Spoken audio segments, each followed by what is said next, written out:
예종은 조선 27명 왕 중 가장 독특하고 비극적인 삶을 살았던 인물입니다. 12세에 아버지가 되었고 19세에 왕이 되었으며 20세에 세상을 떠난 그의 짧은 생애는 조선 왕조 500년 역사에서 그 어떤 왕보다도 극적이고 슬픈 이야기를 담고 있습니다. 1450년 1월 28일 음력 세조 당시 수양대군의 둘째 아들로 태어난 예종에게 왕위는 먼 이야기였습니다. 형 의경세자가 건재했던 상황에서 둘째 아들인 그는 평범한 왕족의 삶을 살 것으로 예상되었습니다. 어린 왕은 총명하고 조숙한 아이였습니다. 아버지 수양대군은 이미 권력에 대한 야망을 품고 있었고 1453년 계유정난을 통해 실권을 장악한 후 1455년 조카 단종을 폐위시키고 왕위에 올랐습니다. 이때 황의 나이는 겨우 5세였습니다. 1457년 4월 2일 운명을 바꾸는 사건이 일어났습니다. 형 의경세자가 20세의 나이에 병으로 세상을 떠난 것입니다. 7세의 어린 황은 갑작스럽게 조선의 미래를 짊어질 운명이 되었습니다. 1458년 2월 19일 세조는 8세의 황을 왕세자로 책봉했습니다. 어린 나이에 떠맡게 된 세자의 자리는 그에게 큰 부담이었을 것입니다. 이때부터 그는 왕족이 아닌 미래의 왕으로서 엄격한 교육과 훈련을 받아야 했습니다. 1460년 7월 26일 11세 예종은 한명회의 딸 장순왕후 한시 16세와 혼례를 올렸습니다. 이는 세조가 공신 한명회와의 정치적 결속을 강화하기 위한 순전히 정치적 목적의 결합이었습니다. 11세 소년에게 결혼이란 무엇이었을까요? 사랑이 무엇인지도 모르는 나이에 그는 남편이라는 역할을 강요받았습니다. 5살 연상의 아내의 장순왕후는 그에게 어떤 존재였을까요? 누나 같은 존재였을 수도 있고 처음으로 만난 이성이었을 수도 있습니다. 결혼 후 1년 4개월이 지난 1461년 11월 30일 기적처럼 아들이 태어났습니다. 예종의 나이는 겨우 12세. 조선 왕조 500년 역사에서 이보다 어린 나이의 자식을 본 왕은 없었습니다. 이 아들은 인성대군이라는 이름을 받았습니다. 12세의 아버지가 된다는 것은 어떤 의미일까요? 현대적 관점에서 보면 상상하기 어려운 일입니다. 아직 자신도 아이인 상태에서 다른 아이의 아버지가 되어야 했던 예종의 심정은 복잡했을 것입니다. 1461년 12월 5일 인성대군을 낳은 지 불과 5일 만에 비극이 일어났습니다. 16세의 장순왕후가 산욕병으로 세상을 떠난 것입니다. 12세의 예종은 갑작스럽게 호라비가 되었습니다. 장순왕후의 죽음은 예종에게 큰 충격이었을 것입니다. 비록 정략 결혼이었지만 1년 4개월 동안 함께 생활하며 자식까지 낳은 사이였습니다. 그녀가 죽은 후 예종은 어떤 마음이었을까요? 슬픔보다는 당황스러움이 더 컸을 수도 있습니다. 아내를 잃고 홀로 남은 11세의 예종은 이제 갓난아기 인성대군을 키워야 했습니다. 물론 왕세자였기 때문에 유모와 궁녀들의 도움을 받을 수 있었지만 정서적으로는 홀로 남겨진 것이나 다름없었습니다. 장순왕후에게 3년상을 지낸 후 1462년경 소운 최씨가 후궁으로 들어왔습니다. 최씨는 예종의 첫 번째 후궁이었지만 그녀와의 관계에서는 자식이 태어나지 않았습니다. 최씨에 대한 기록은 많지 않지만 예종에게는 아마도 위로가 되는 존재였을 것입니다. 1463년 한백년의 딸 안순왕후 한씨가 등장했습니다. 그녀는 예종의 총애를 받으며 1464년부터 1469년까지 4명의 자녀를 낳았습니다. 2 아들과 2 딸이었지만 딸 둘은 모두 유년기에 세상을 떠났습니다. 안순왕후와의 관계는 예종에게 진정한 사랑을 경험하게 해준 것 같습니다. 그녀와 함께한 시간은 예종의 짧은 생애에서 가장 행복한 순간들이었을 것입니다. 1468년 9월 8일 세조가 52세로 세상을 떠나고 19세 예종이 조선의 제8대 왕으로 즉위했습니다. 그의 재위기간은 고작 14개월에 불과했지만 이 짧은 기간 동안 그는 나름대로 의미 있는 정치를 펼치려 했습니다. 예종은 아버지 세조의 강압적인 통치 방식을 완화하고 민생 안정을 위한 정책을 추진하려고 했습니다. 그는 세조 시대의 무력 중심 정치에서 벗어나 문치주의로 나아가려는 의지를 보였습니다. 구체적으로는 다음과 같은 정책을 추진했습니다. 민생 안정을 위한 조세 완화, 사법제도의 개선, 학문과 문화진흥, 신하들과의 소통 강화. 하지만 재위기간이 너무 짧아 이런 정책들이 제대로 실현되기는 어려웠습니다. 1469년 11월 예종은 갑작스럽게 중병에 걸렸습니다. 병의 원인은 명확하지 않지만 당시 기록에 따르면 열병과 함께 의식을 잃는 증상이 있었다고 합니다. 현대의학으로 추측해보면 급성 감염병이나 뇌질환이었을 가능성이 높습니다. 병세가 깊어지자 예종은 인생에서 가장 중대한 결정을 내렸습니다. 자신의 아들들인 성대군 8세, 제한대군 3세의 아닌 형 의경세자의 아들 이열 훗날 성종을 후계자로 지명한 것입니다. 이는 여러 이유가 있었습니다. 자신의 아들들이 너무 어려서 정치적 위험이 컸고 이열이 13세로 더 나이가 많아 정통성 면에서 유리했습니다. 왕권의 안정을 위해서는 이열이 더 적합하다고 판단했으며 자신의 아들들이 어린 나이에 왕위의 부담을 짊어지기를 원하지 않았음. 이 결정은 예종의 아버지로서의 사랑과 왕으로서의 책임감을 동시에 보여주는 것이었습니다. 1469년 12월 31일 예종은 19세 11개월 3일의 나이로 세상을 떠났습니다. 20세 생일을 하루 앞두고 눈을 감은 것입니다.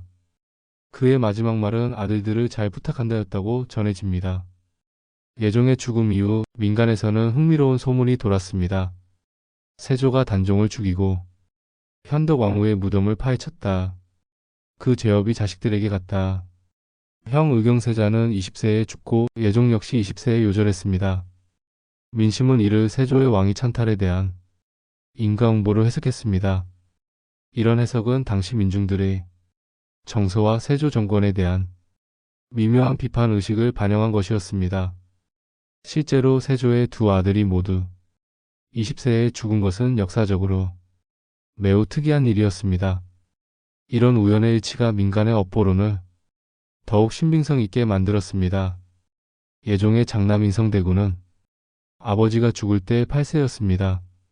그는 성종의 보호 아래 성장했지만 왕위 계승에서는 완전히 배제되었습니다. 인성대군은 성인이 된 후에도 정치에 관여하지 않고 조용히 살았습니다. 예종의 차남 제한대군은 아버지가 죽을 때 3세였습니다. 그 역시 형과 마찬가지로 성종의 보호 아래 성장했지만 왕위와는 거리가 먼 삶을 살았습니다.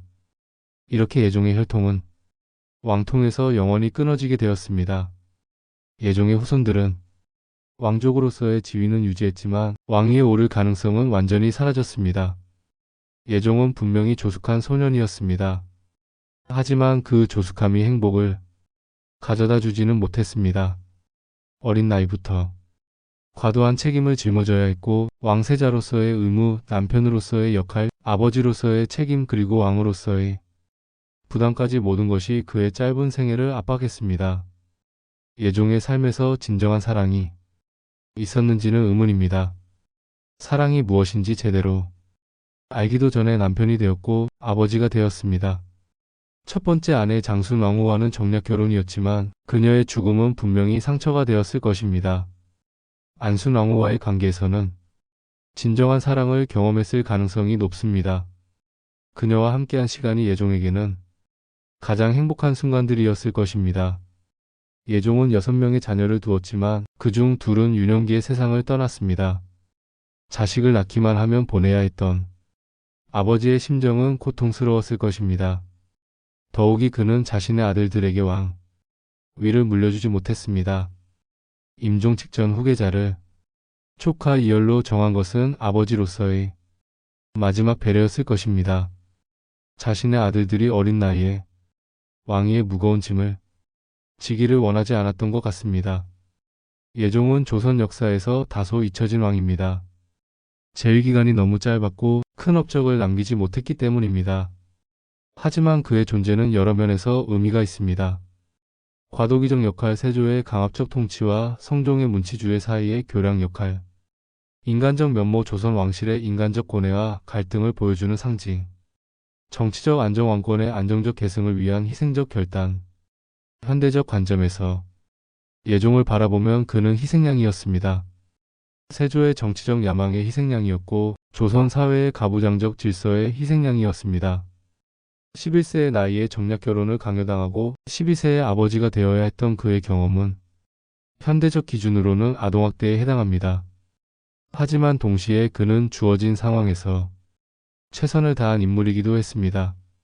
왕으로서의 책임을 다하려 했고 아버지로서의 사랑을 보여주었으며 마지막 순간에는 개인적 욕망보다 나라의 안정을 선택했습니다. 예종의 삶은 왕권과 개인의 행복이 양립할 수 있는가 하는 근본적 질문을 던집니다. 그는 왕의 아들로 태어나 왕이 되었지만 개인으로서는 결코 행복하지 못했습니다. 권력과 책임, 의무와 희생 사이에서 그는 자신의 인생을 온전히 살아보지 못했습니다. 예종의 인생에서 진정으로 자신이 선택한 것이 무엇인지 찾아보기 어렵습니다. 세자가 되는 것, 결혼하는 것, 왕이 되는 것 모두 그의 의지와 관계없이 주어진 운명이었습니다. 유일하게 자신의 의지로 선택한 것은 후계자 결정뿐이었을 것입니다. 예종이 즉위할 당시 조선은 여전히 세조 정권의 후유증을 겪고 있었습니다. 단종을 폐위시키고 왕위에 오른 세조에 대한 반감이 완전히 사라지지 않았던 상황에서 예종은 왕권의 정당성을 확보해야 하는 과제를 안고 있었습니다. 예종 시대는 세조를 도와 정권을 잡은 훈구 세력과 새로운 정치 세력 사이의 갈등이 시작되던 시기였습니다. 예종은 이런 정치적 갈등 속에서 균형을 잡으려 노력했지만 제2기간이 너무 짧아 큰 성과를 거두지 못했습니다. 예종은 비록 짧은 제2기간이었지만 문화와 학문 진흥에 관심을 보였습니다.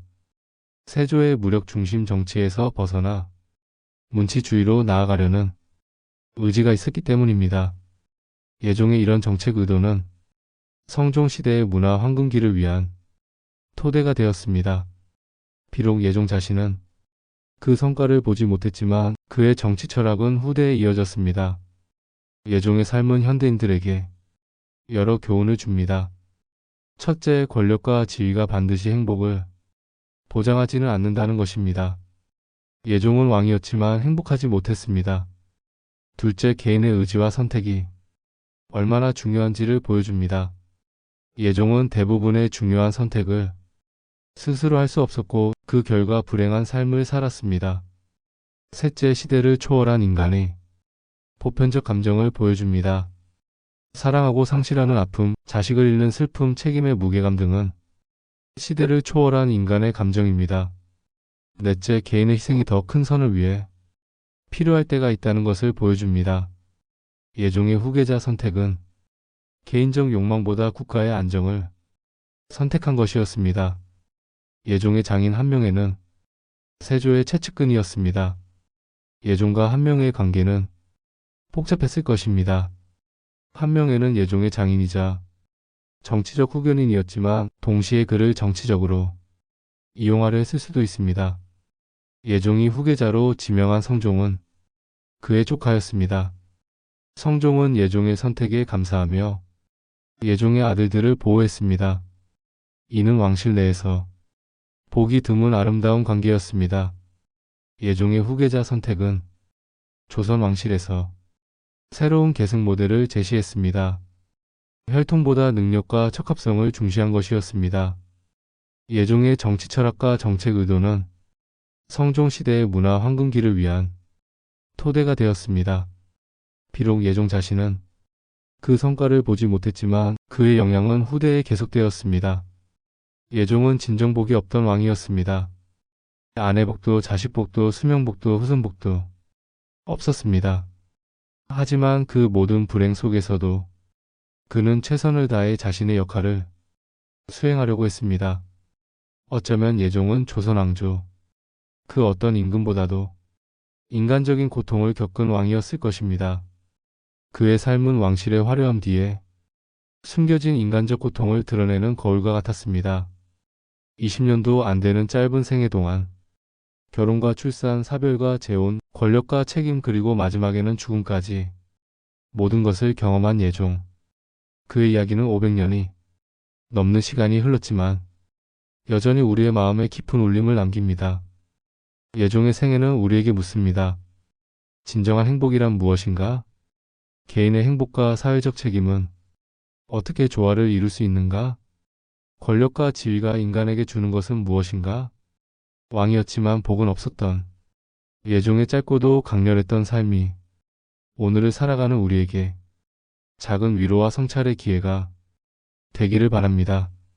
그의 삶은 인간의 존재와 운명에 대한 깊은 성찰을 담고 있으며 그 속에서 우리는 삶의 진정한 의미를 발견할 수 있을 것입니다.